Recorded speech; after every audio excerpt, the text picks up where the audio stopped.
If you have an Android, just freaking switch.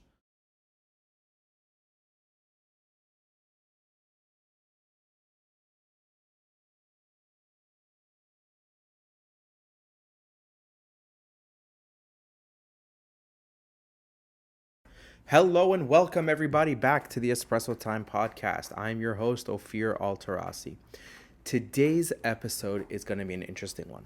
So today I actually want to talk about advice I would give to my 18-year-old self. If I could go back in time and give myself advice back when I was 17, 18, 19, these are my top tips for myself, things that I wish someone had told me when I was 19 or 18, things that I wish anyone would have sat down and explained to me how they work. So, in no particular order, let's get right into it. But before we do, I just want to be very, very clear. I am not a financial expert, and I am not giving anybody any financial advice or telling anyone how they should live their life. This is strictly the advice I wish that I had gotten when I was 18 years old. Now, obviously, you can extract some information from here and use it in your own lives. It's really, really helpful. A lot of people on YouTube will say the same. There's lots of great channels on finance and self help and things like that that I recommend you check out. But for now, let's get into it. So, the first thing that I wish people would have told me about was credit. I didn't know how, I mean, I knew there was a credit score, but I didn't know what a good credit score was, what a bad credit score was, how bad your credit could actually be, and how good it could actually be. And what does that actually mean? So, what I would have told my 18-year-old self is this: credit is super important. Treat credit as cash. What does that mean? If I have a credit card with a $500 limit, I better have $500 in cash to pay that off. Never carry a balance if you can help it. Never carry a balance. Carrying a balance is what creates interest charges. You don't want that. You're just giving away money at that point. Credit cards are great tools to use if you'd like to earn points and cash back. Me personally, I prefer the points. Some people prefer the cash back, but they're great tools. Now, the first thing that you got to do is go open yourself a secured credit card with whatever bank you're currently at. I personally like Chase. Chase is my favorite bank. I've had Bank of America. I never tried any of those online banks like Chime or Simple or anything like that, just because there isn't a branch and I want to go to a branch to speak to a human being to open my account. So I personally like Chase. Their service is excellent. Their app is excellent and great bank. My first credit card was a Capital One secured credit card. Now, what does that mean? Secured means that you are securing the line of credit that they're going to give you with cash. So you can actually choose. I chose $200, and that was a Capital One Platinum card with a secured $200 line of credit. After 1 year of making payments on time and without missing, they gave me back my $200 security deposit and then transitioned that card over to a non-secured credit card where it just became a regular credit card. I got my money back. My credit limit stayed at $200, but it was now a regular credit card. Every 6 months after that year, you can apply for another credit. Well, you can apply whenever you want, but the best time would be to apply every 6 months, in my opinion. Just because inquiries or asking for credit do appear on your credit report and they do affect your score. Asking for too much credit will lower your score too often. Every 6 months seems to be the sweet spot because those inquiries do fall off after 2 years. So go out and identify the free credit cards. My first free credit card was, besides the secured, was a Chase Slate card. I only got a $600 line of credit, but it was very easy to get. After that, I went for the Chase Freedom, which is another free credit card. They gave me $3,000 because at this point I've already demonstrated that I have some credit cards and I know how to manage them. And by meaning I know how to manage them, they don't actually go and look into your accounts to see, what you're doing with the money. They just want to see that you're not carrying a balance and they want to see that your payment history is on time. So here's a trick. Keep it at 0. I keep most of my cards at 0. I have, I think, 7 or 8 credit cards right now. I keep all of them except for 3 at 0. Don't believe what other people will tell you. It's okay to keep it at 0. Trust me. After you've applied for a couple credit cards, or if you're struggling applying for cards or getting approved, here's a tip. Ask a parent or somebody you know, anyone who's older than you, or, well, they don't necessarily have to be older than you, but anybody you know that has good credit, that has had credit for a long period of time, ask them to add you as an authorized user. What that will do is it will give you their credit history on that card and also their payment history and their balance history. So make sure those are all good as well. But it will actually show that on your credit report as well. Now, adding you as an authorized user doesn't mean that you are going to get a card and you can go and swipe and use their money. Technically it does, but they don't have to give you the card. You don't have to have the card. Just having them as an authorized user. I've added my sister, I've added my friends, I've added other people as authorized users on my card just to help them with their credit. It helped their utilization go down because they look at, okay, if I have $100 available, but I'm using $80 of it is already, charged onto a card, then my utilization is 80%, which is not good. You want to keep that as low as humanly possible. Some people will say 30%. I've even heard 50 one time. I've heard 10. Just keep it as low as you possibly can. Below 30% if you can. As low as possible. I usually tend to keep mine around 5% or less. And after credit, that's basically it. Moving on, after credit is cars. I love cars. I think I really, really like cars just because of when I was younger, I didn't think I'd be able to drive for a really long time because of my albinism. I don't see very well. And I was always told that I probably wouldn't be able to get my driver's license until I found my amazing, amazing doctor that I love so much. Unfortunately, now he's retired, but he was able to help me get my driver's license 1 year later. I couldn't get my permit at 15 like everybody else, so I got it at 16. But that really stemmed, I think, that love for cars because I always wanted the thing that I couldn't have. I wanted the one thing I couldn't have. My best advice to my 18-year-old self or any young person out there is drive a car that you can afford. Now, not everyone is super fortunate to have parents who can buy them cars. If you do, cherish that car, maintain that car, love that car, and drive it until the freaking wheels fall off. Because you're young and you're broke. You can't afford anything else. So only drive what you can afford. And guess what? A free car, everyone can afford. But let's say you're not in that position. Try to save as much as you can. Utilize public transportation. There's buses, there's trains, there's, you can get a scooter, you can get a skateboard, you can get blades, you can get a skateboard. It doesn't matter. Utilize as much low cost methods of transportation as humanly possible until you can save up to buy a car. You don't need a $10,000 car at the age of 19. You can get by with a $5,000 car. If you're in a hot climate, you need AC. Definitely need a radio, and you need something that's going to be relatively safe. Learning a little bit about maintenance will help, and a little bit of how cars work will help, but that's going to come with time. I found that over the span of 1 decade, that's when I really learned mostly about cars because I got super into them and started watching all these YouTube channels about cars. It would help. If you're not in that position or you don't necessarily feel safe buying that cheap, $1,000 car or $2,000 car, and you can make payments, here's a tip. There's something called the 24-10 rule. 20% down on a 4-year loan should not be more than 10% of your income. Again, 20% down on a 4-year loan. The payment plus insurance should not be more than 10% of your monthly income. That sounds a little bit outrageous because if your payment is $200 a month, you got to be making $2,000 a month. But let's be realistic here. Whose payment with insurance is going to be $200 a month? In today's economy, nothing. On nothing you buy. Unless you're buying a $5,000 piece of crap.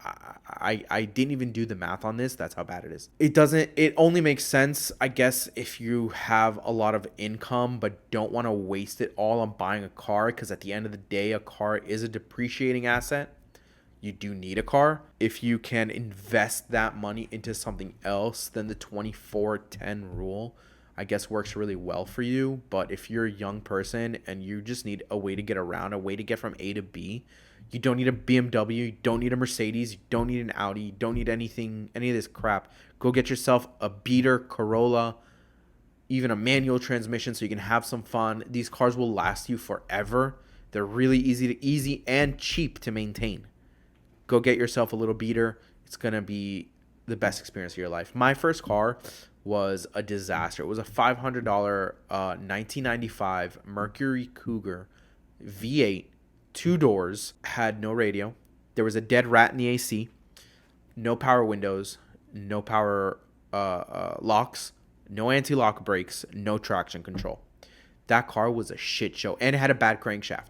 So whenever I would pull up to school or to places, it'd make this really loud clicking noise, and I never knew where it was from until I got older. And I was like, oh, well, actually, yeah. Okay, I know. That was a disaster. I was very, very fortunate to have parents that could afford to get me a better car, and they did. They bought me the first car. They realized they made a mistake because I got to a stoplight, and I went to stop, and the car didn't stop, and I hit a very expensive car, and I mean, there was nothing. The car didn't stop. What are you expecting me to do? Nothing. So after that, they went out and they got me a $3,000 car from the auction, a 2003 Saturn Ion. Rest in peace. They're no longer in business. Saturn Ion. I love this freaking car. It had a radio, banging AC, and it looked relatively new. It still didn't have power locks or power windows. I had those roll down windows. I don't know if you've seen those roll down windows. But I drove the hell out of that car. I love that car. It was made of plastic. It was so flimsy, but I really, really loved that car. I was at a red light. Some lady hit me in her Lincoln Navigator. She was on the phone. She wasn't paying attention. She totaled my car, and nothing happened to hers. Barely a scratch. So, yeah, that was that. Eventually, I did make the mistake of going to CarMax. This is couple cars after. I made the mistake at the beautiful age of 19 years old. I went to CarMax and I decided, you know what? I'm sick of it. I want a luxury car. At the time, the hottest car on the market was the Infiniti G35. I went to CarMax and I saw a 2007 silver Infiniti with gray interior, 4 doors. It had that beautiful sound when you start it and that great exhaust. It was super fast, V6 engine. I couldn't afford it. I was making, I think, $800 a week at the time, and my car payment was $530. My insurance was $300. I needed a cosigner. I'm pretty sure my interest rate was around 19%. It was absolutely ridiculous. I could not afford it. If your car payment plus insurance is 1 week of your salary, you cannot afford it. That quickly became not a feasible option. I did drive that car for 3 years. Struggled for 3 years to make those payments. Eventually, that car got stolen. Thank God. And I was out of that. So yeah, after that, I just kept making the same mistakes.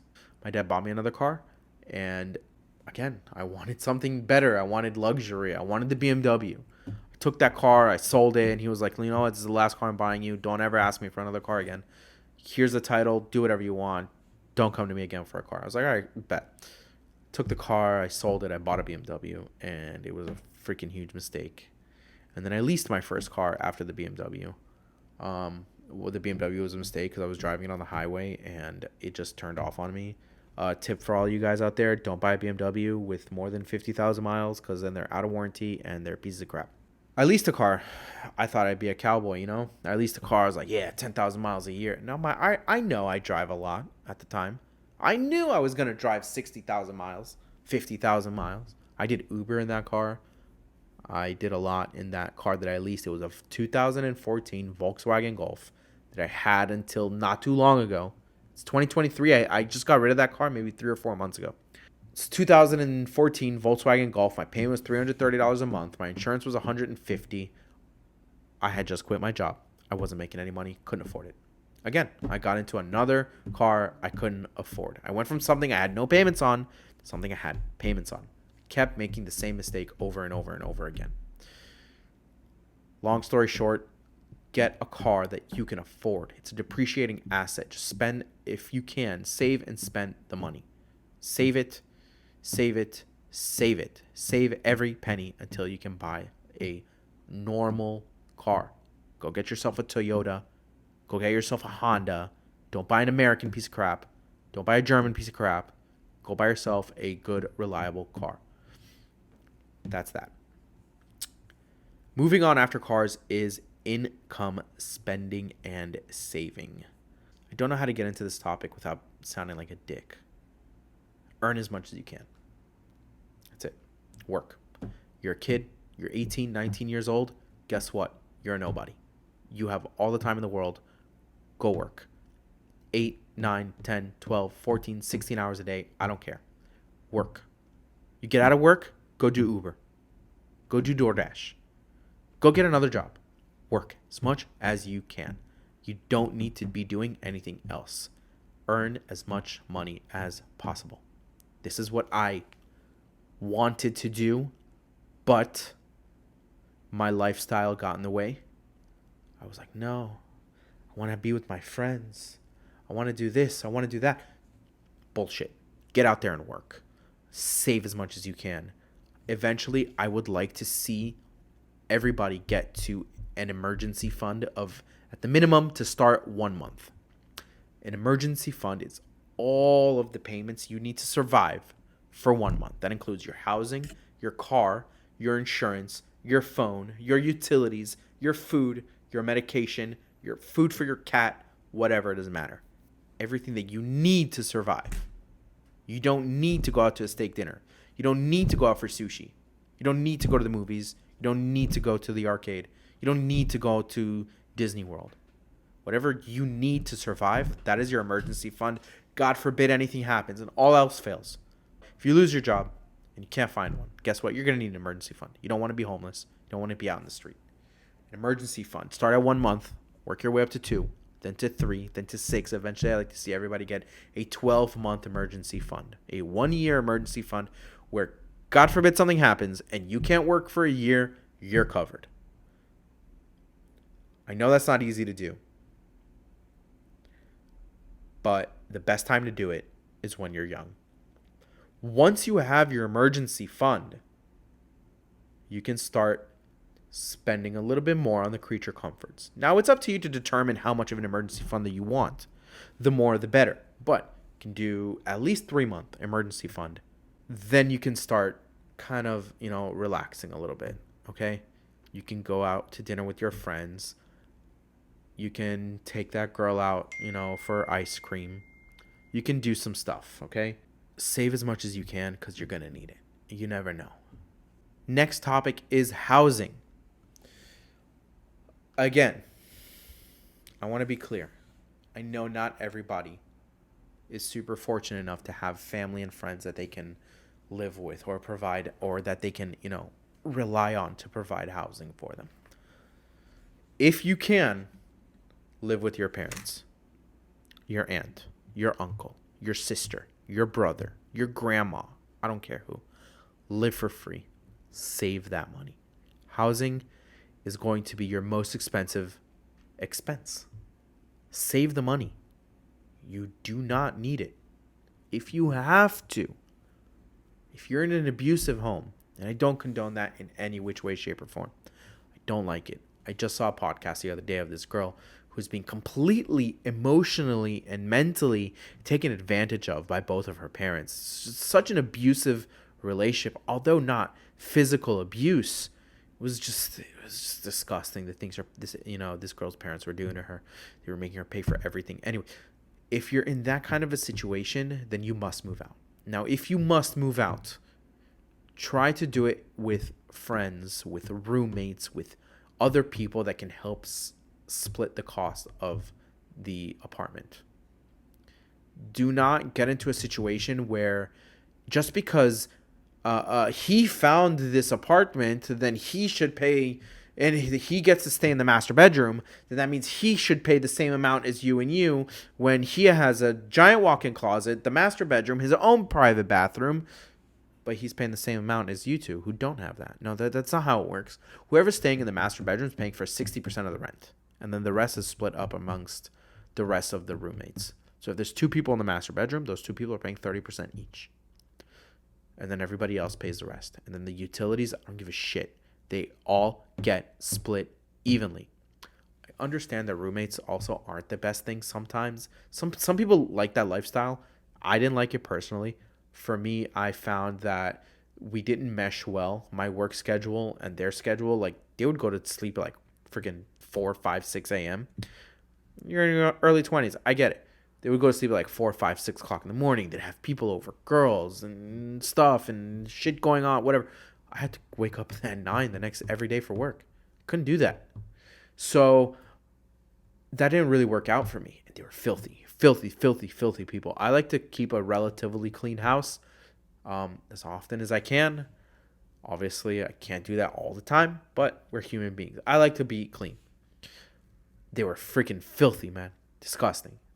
Didn't work out. Eventually, I moved. I was living with a friend who I stayed with him in his living room, and on a day bed that I bought for $200 off of like Craigslist or something like that. I went to get a brand new mattress. The mattress was only $50. I was only paying $400 a month. Everything included. His rent was $1,200. He was paying $8. I was paying $4. That was fair. He had the master bedroom. He had the big closet. I had nothing. I had a living room. I had nothing. So that was fair deal. Try to live below your means. If you're making $2,000 a month, you can't be spending $1,500 a month on rent. You can't be spending $1,000 a month on rent. You shouldn't be spending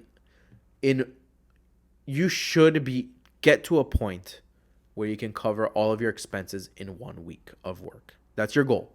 Your living, your house, your everything, all your monthly expenses should be covered in a week. If you can make it. It's not easy for everybody. If you can do it in a week and a half or 2, that's fine too. But the goal is to get it down to a week. All right, next, generosity with your friends. This one was a bad one for me. I was making a decent amount of money as a 19-year-old back in 2009.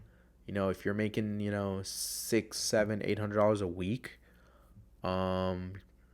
dude, you're considered rich. And I get it, obviously. But I like to show off. Don't do that. No one cares. No one cares how much money you're making. No one gives a shit if you're going to buy them dinner. Believe me, no one cares. I had a couple $100 in my pocket. I'd go out with my friends to dinner. Nothing fancy. Let's say, I don't know, Outback or Chili's or Denny's but I'd be like, oh, I'll pick up the tab. Don't worry, guys. I got it. I just got paid today. Stupid. For what? What do I need to do that for? Nothing. Stupid. Don't do it. Don't do it. Believe me, they don't care. Let them pay their own shit. They don't need you. And you don't need them. But if they're really your friends, they'll tell you no. So that's that. My next tip of advice for me is dating. Okay, this is going to be a sensitive topic. And I guess this one is mostly for the boys. But it can apply to any of you, boss girls out there. You don't have to spend a lot of money to impress a girl. Just because you can doesn't necessarily mean that you should. Don't need to go to the fancy steakhouse. Don't need to spend $200 on dinner. You can get by with just $10 on tacos or a pizza or ice cream or burgers or nachos, whatever. You can make the freaking food yourself. Who cares? And bring it to her. Bring it to the park. Bring it to the beach. Doesn't matter. You don't have to spend a lot of money. The conversation and the proximity and the connection that you're going to make during that time, during the date, that whole date experience, is going to be so much more valuable to her or him than whatever you spent. They're not going to care. Girls, for the most part, don't care how much money you spend on them. It's not going to change the way they feel. Obviously, once things progress and you guys have been dating for a while, she's going to want you to buy her flowers. She's going to want you to buy her a little card here and there. Small things, maybe a lotion or a soap or whatever, something that smells nice or a bath bomb. These are cheap things you can buy that will make her feel really nice and special. You don't have to spend tons of money. It doesn't work. I've done it. I've spent the money. They didn't like me anyways. And now I'm dating this incredible girl who does not care. She works 10 times harder than me. I'm super, super happy and super, super grateful. She's really an incredible woman. And that's the kind of girl you got to find. Well, if this is advice for myself, I guess you will find her eventually. It's just going to take time. Okay, next topic is going out and eating at restaurants. Probably my number one all-time favorite thing to do. I love restaurants. I love the experience. I love seeing how they work, how they operate, what plates are they using, what computer system are they using, how many cooks are in the kitchen. I like restaurants. I like looking at the menu and the designs and the wording that they choose in the fonts. I love it. I love eating out. It's expensive though. Let's be real. I work in food service. I know how it is. Food cost has basically doubled since like 3 years ago. So eating out has gotten significantly more expensive. I'm sure you've seen it, everywhere. If you're broke, you don't need to go. It's that simple. If you're broke, if you don't have your goals, if you don't have your 3-month emergency fund, if you don't have your car worked out, your housing worked out, you don't need to go out for a steak dinner or sushi or whatever the fuck. I don't care. You don't need to do that. Keep that in mind. Insurance. I don't like this topic. When I was a kid, I was concerned that I didn't have insurance. When I was 18, I was concerned that I didn't have health insurance. But the reality is, insurance sucks. It's mad expensive. And I never really use it. I don't have it still today. My company doesn't pay for it. I'm not going to go out and pay $350 a month for health insurance. For what? So I can go to the doctor once a year and they can take my blood. I can do that now. It's going to cost me less. Doesn't matter. I don't have to. An emergency does happen. I know I can always go to my local state-funded hospital. And I've already looked them up and I know where they are. So I know there's one minutes from my house. God forbid I do need to go to a hospital. I can just go and I'll get excellent care.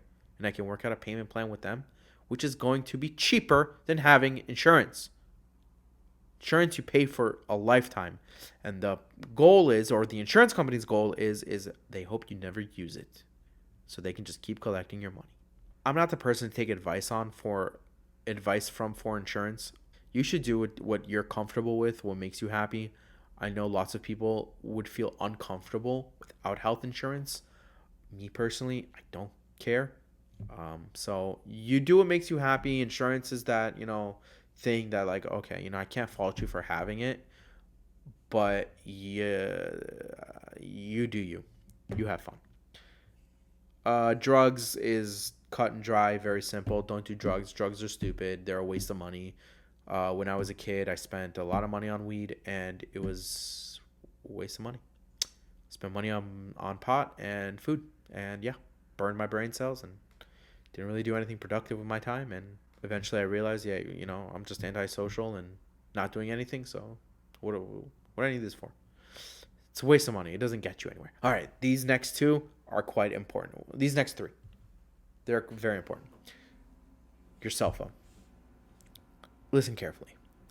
This is going to be the most important thing you have in your pocket. Besides your car, keys, or your car. A cell phone is going to be the most important thing you have in your pocket. Invest in a good phone. You don't need a new iPhone every year, but invest in a good phone that will last you for a long, long, long time. I like iPhones. They're going to last you for 4 or 5 years at least until you probably should upgrade, or at least until Apple stops supporting the software for your phone. That's probably when you should upgrade. But iPhones are great phones, and they're tools. You can do everything on that phone. You can run your business on it, communicate to people worldwide, entertain yourselves. You can learn, you can grow, you can do a lot on a phone. And investing in a good phone is super important. Now, if you can, okay, I'm shooting this video right now on an iPhone 14 Pro Max. I'm not getting the 15. I'm not getting the 16. Not 17. Not the 18. I don't need it. For what? My phone is great. It does an excellent job. If you have an older phone, if you have an Android, just freaking switch, upgrade, please, for the love of God. They're never gonna catch up to Apple in as far as their reliability goes. I think iPhone's the most reliable phone in the world. I've had Androids before.